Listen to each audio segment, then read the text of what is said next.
अस्सलाम वालेकुम स्टूडेंट्स।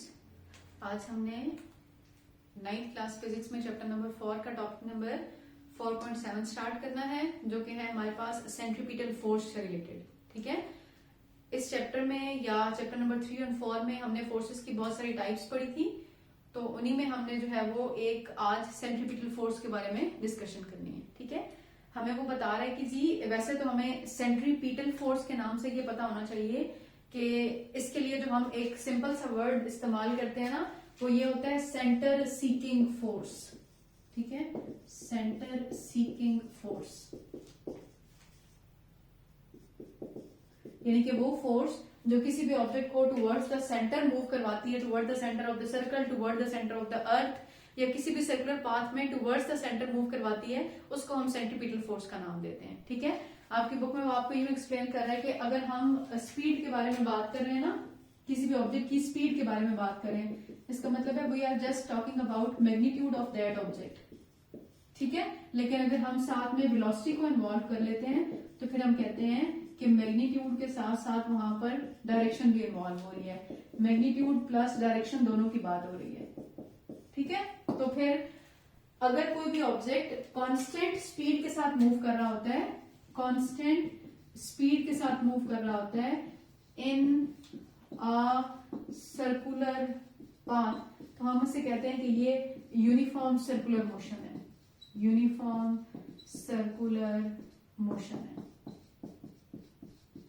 ऐसा ही होता है ना कि अगर कोई ऑब्जेक्ट जो है वो एक कांस्टेंट या सेम स्पीड के साथ सर्कुलर पाथ में मूव कर रहा होता है तो हम उसे कहते हैं यूनिफॉर्म सर्कुलर मोशन है।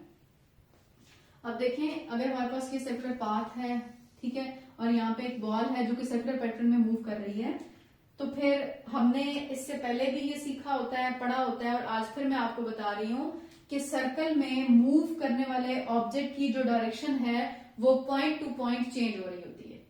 ठीक है, ये बात आपने मेरी बहुत अच्छे से सुननी है और याद रख लेनी है कि अगर कोई भी ऑब्जेक्ट सर्कुलर में मूव कर रहा होता है ना, तो सर्कल में मूव करने वाले ऑब्जेक्ट की जो डायरेक्शन है वो पॉइंट टू पॉइंट चेंज होती है। ठीक है, और वो पॉइंट टू पॉइंट चेंज होने वाली डायरेक्शन आपको कैसे देखने को मिलती है कि जिस भी पॉइंट पर आप डायरेक्शन कैलकुलेट करना चाह रहे होते हैं ना, वहां पर आप एक टेंजेंट लाइन ड्रॉ कर देते हैं। यानी कि अगर यहाँ पर आप डायरेक्शन देखना चाह रहे हैं तो हम ये एक टेंजेंट लाइन ड्रॉ करेंगे। ये जो है वो हमें इसकी वेलोसिटी की डायरेक्शन बता रही है। अगर हम यहाँ पे देखना चाहते हैं तो ये हमें वेलोसिटी की डायरेक्शन बता रही है। अगर हम यहाँ पे देखना चाहते हैं तो वेलोसिटी की डायरेक्शन, यहाँ पे देखना चाहते हैं वेलोसिटी की डायरेक्शन, ये वेलोसिटी की डायरेक्शन है। मतलब सर्कल में मूव करने वाले ऑब्जेक्ट की वेलोसिटी की direction point two point change हो रही होती है। जिस भी पॉइंट पर आप इसकी डायरेक्शन मालूम करना चाहते हैं उस पॉइंट पर हम एक टेंजेंट लाइन ड्रॉ कर देते हैं। ठीक है, तो वो हमें कहता है कि वेलोसिटी जो है वो मैग्नीट्यूड और डायरेक्शन दोनों चीजों का कॉम्बिनेशन है।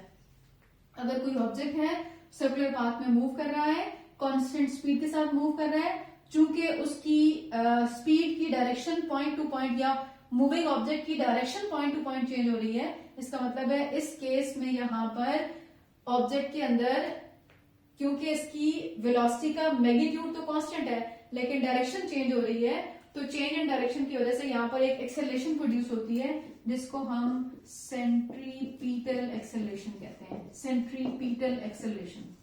ठीक है, और ये जो एक्सेलरेशन है ये हमेशा towards the centre of the circle होती है। ठीक है, यहाँ से भी towards the centre of the circle है, यहाँ से भी towards the centre of the circle है। बुक्स में आपकी में यूं भी लिखा होता है कि जो एक्सेलरेशन है ये वेलोसिटी से हमेशा परपेंडिकुलर होती है। देखिए, यहाँ पर भी 90 डिग्री का एंगल बन रहा है, ये भी 90 डिग्री का एंगल बन रहा है, यहाँ पर भी 90 डिग्री का एंगल बन रहा है, और यहाँ पर भी 90 डिग्री का एंगल बन रहा है। ठीक है, और मैं इस बात को फिर एक्सप्लेन कर देती हूँ कि यहाँ पर एक्सेलरेशन कैसे प्रोड्यूस हुई है कि स्पीड तो कांस्टेंट रह रही है, लेकिन ऑब्जेक्ट क्योंकि सर्कुलर पाथ में मूव कर रहा है तो फिर स्पीड के साथ साथ डायरेक्शन भी तो इन्वॉल्व हो रही है ना। यहाँ पे जब ऑब्जेक्ट है तो डायरेक्शन ये है, थोड़ा नीचे आया तो डायरेक्शन फिर डाउनवर्ड हो गई, थोड़ा आगे आया तो डायरेक्शन फ्रंट पे हो गई, फिर थोड़ा आगे आया तो डायरेक्शन अपवर्ड हो गई। तो जैसे जैसे ऑब्जेक्ट सर्कुलर पाथ में मूव कर रहा होता है उसकी स्पीड का मैग्नीट्यूड कांस्टेंट रहता है। ठीक है, या उसका जो भी ऑब्जेक्ट मूव कर रहा है जिस स्पीड से वो कांस्टेंट रहती है, लेकिन चूंकि उसकी डायरेक्शन चेंज हो रही है, इसका मतलब है फिर उसकी वेलोसिटी तो चेंज, वेलोसिटी बनी भी और वेलोसिटी चेंज भी हुई, और जब ऑब्जेक्ट की वेलोसिटी चेंज हो रही होती है तो फिर वहां से एक्सेलरेशन प्रोड्यूस होती है जिसको हम सेंट्रीपिटल एक्सेलरेशन कहते हैं, और ये एक्सेलरेशन हमेशा towards the centre of the circle होती है। ठीक है, तो फिर यहां से आपकी बुक में वो सेंट्रीपिटल फोर्स को डिफाइन कर रहा है कि it is the force which compels the body to move towards the centre of the circle. मैं ये डेफिनेशन लिख भी देती हूँ, फिर आपकी बुक में भी लिखा हुआ है, प्रॉपर डेफिनेशन आपकी बुक में भी लिखी हुई है। It is the force which compels the body to move towards the center of the circle. ठीक है, ये एक ऐसी फोर्स है जो कि बॉडी को towards the centre of the circle move करने पे मजबूर कर देती है। ठीक है, और इसका जो फॉर्मूला है वो होता है mv²/r। इसमें m जो है ये मास ऑफ द बॉडी है, v जो है ये वेलोसिटी ऑफ द बॉडी है, r जो है ये रेडियस ऑफ द बॉडी है, और इसके साथ हम यहाँ पर एक नेगेटिव साइन भी लगाते हैं। ठीक है, और ये नेगेटिव साइन आपको इंडिकेट करता है कि it is directed towards the centre. ठीक है, नेगेटिव साइन आपको टुवर्ड्स द सेंटर के बारे में एक्सप्लेन कर रहा होता है। अच्छा, फिर यहां से आपको एक बात और बता दें कि ये जो सेंट्रीपिटल फोर्स होती है ना, ये एक हेल्पिंग फोर्स है, यानी कि सेंट्रीपिटल फोर्स को प्रोड्यूस होने के लिए किसी भी और फोर्स की जरूरत पड़ती है। या मैं यूं भी कह सकती हूं कि जब भी ऑब्जेक्ट सर्कल में मूव कर रहा होता है ना, तो उस सर्कल में मूव करने वाले ऑब्जेक्ट में जो भी फोर्स एक अद लग रही होती है, वो फोर्स हेल्प करती है कि ऑब्जेक्ट के अंदर सेंट्रीपिटल फोर्स प्रोड्यूस हो जाए। ठीक है, जैसे फॉर एग्जांपल हमें पता है कि जमीन पर मौजूद जितने भी ऑब्जेक्ट है ना, वो जमीन उनको अपनी तरफ एक फोर्स के साथ अट्रैक्ट कर रही होती है, जिसको हम ग्रेविटेशनल फोर्स कहते हैं। ठीक है, और चाहे कोई ऑब्जेक्ट बहुत छोटा है, चाहे कोई ऑब्जेक्ट बहुत ज्यादा है, ग्रेविटेशनल फोर्स सबके अंदर मौजूद होती है। लेकिन जो जरा मैसिव ऑब्जेक्ट है उनके अंदर हमें ग्रेविटेशनल फोर्स ज्यादा मतलब देखने को मिलती है बनिस्बत के जो स्मॉल मैस के ऑब्जेक्ट होते हैं उनके मुकाबले में। तो देखिए, हमने देखा है कि जी सन, मून और अर्थ हमेशा एक दूसरे के गिर्द रिवॉल्व कर रहे होते हैं। इसका मतलब है सन, मून और अर्थ काफी मैसिव ऑब्जेक्ट है ना, तो इनके केस में हमें जो है वो ग्रेविटेशनल फोर्स देखने को मिल रही होती है। इसी तरह से फॉर एग्जाम्पल आपके हाथ में एक स्टोन है और उसको आपने एक थ्रेड के साथ अटैच किया हुआ है, और जैसे ही आप उसको यूं सर्कुलर पैटर्न में रिवॉल्व करना स्टार्ट करवाएंगे ना, तो हमने देखा हुआ होता है कि जी किसी भी थ्रेड में बनने वाली जो फोर्स होती है वो टेंशन फोर्स होती है। तो जैसे ही आप उसको यूं रिवॉल्व करवाना शुरू करेंगे, वो सर्कुलर पैटर्न में मूव तो करेगा, लेकिन इस केस में जो सेंट्रीपिटल फोर्स बनेगी, वो सेंट्रीपिटल फोर्स किसकी वजह से बनेगी? वो सेंट्रीपिटल फोर्स बनेगी टेंशन की वजह से, यानी कि टेंशन हेल्प करेगी Fc यानी कि सेंट्रीपिटल फोर्स को बनने में। ठीक है, और इस तरह से अगर सन, मून या अर्थ के बारे में बात करें तो वहां पर जो सेंट्रीपिटल फोर्स होती है वो किस वजह से बनती है? ग्रेविटेशनल फोर्स की वजह से। ग्रेविटेशनल फोर्स हेल्प करती है कि सेंट्रीपिटल फोर्स बन सके। जहां पर भी सेंट्रीपिटल फोर्स में प्रोड्यूस होना होता है, उसके प्रोड्यूस होने के लिए हमेशा किसी न किसी फोर्स की जरूरत होती है जो कि हेल्प करे या जो कि एक्ट करे एज अ सेंट्रीपिटल फोर्स। ठीक है, फिर आपकी बुक में एक इंपॉर्टेंट शॉर्ट क्वेश्चन इस टॉपिक से लिखा हुआ है कि हमने देखा कि जमीन के गिर्द सारे स्टार्स जो हैं वो रिवॉल्व कर रहे होते हैं अपने अपने ऑर्बिट में। तो वो कह रहे हैं कि जी ऐसा क्यों होता है कि सारे स्टार्स जो हैं वो अपने अपने ऑर्बिट में रिवॉल्व कर रहे होते हैं, वो जमीन पर आकर गिरते क्यों नहीं है?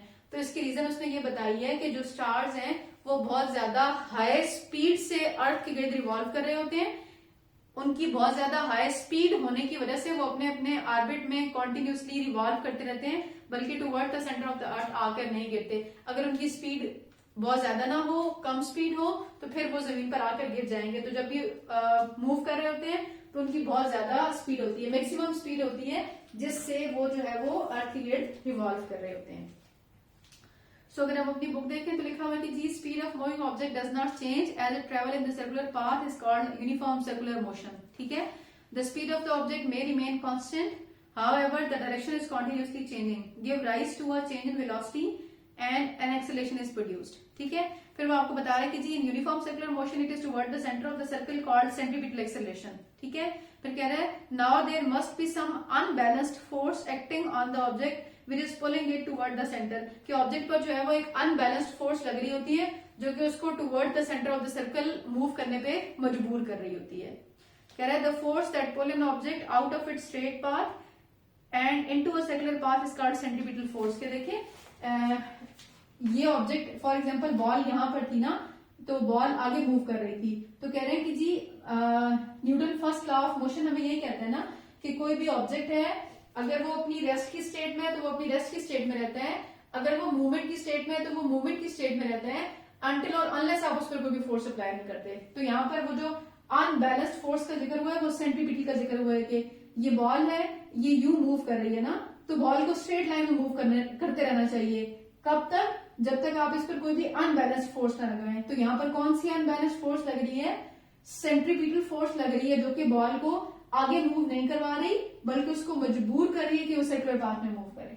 ठीक है, तो फिर इसी हिसाब से उसने डिफाइन किया है कि the force that pools N object out of its straight line path and into circular path is called centripetal या centre seeking force.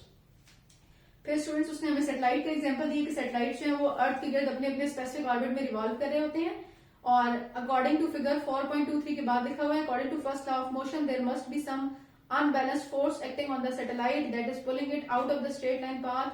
This unbalanced force is called centripetal force. Formula mv²/r होता है, और ये जो negative sign है ये आपको इसकी डायरेक्शन को एक्सप्लेन करके बता रहा होता है। ठीक है, फिर नेक्स्ट जो है वो आपको बॉल स्विमिंग ओवर हैंड में एग्जांपल दी हुई है, ये हेल्पिंग फोर्स वाली बात बताई हुई है कि यहाँ पर जो है वो टेंशन फोर्स एक्ट कर रही है एज अ सेंट्रीपिटल फोर्स, और मोशन ऑफ मून अराउंड अर्थ में वो बता रहा है ग्रेविटेशनल फोर्स जो है वो हेल्प कर रही है या एक्ट कर रही है एज अ सेंट्रीपिटल फोर्स। यानी कि सेंट्रीपिटल फोर्स को बनने के लिए या एक्शन में आने के लिए किसी भी फोर्स की हेल्प की जरूरत होती है। हमने दो केसेस में सेंट्रीपिटल फोर्स डिस्कस की है, एक आपके पास बॉल है, उसको आपने स्ट्रिंग के साथ अटैच करके सर्कुलर पाथ में रिवॉल्व करवाना शुरू किया, दूसरा हमने सैटेलाइट को अर्थ के गिर्द रिवॉल्व होते हुए देखा। तो पहले केस में सेंट्रीपिटल फोर्स बन रही है टेंशन की वजह से, और दूसरे केस में सेंट्रीपिटल फोर्स बन रही है स्टूडेंट्स हमारे पास ग्रेविटेशनल फोर्स की वजह से। ठीक है, मैंने आपको बुक से रीड करवा लिया, एक दफा फिर आप बुक से पढ़ लीजिएगा, अगर फिर भी आपको कोई बात कोई पॉइंट समझ नहीं आया तो फिर आप मुझसे पूछ सकते हैं।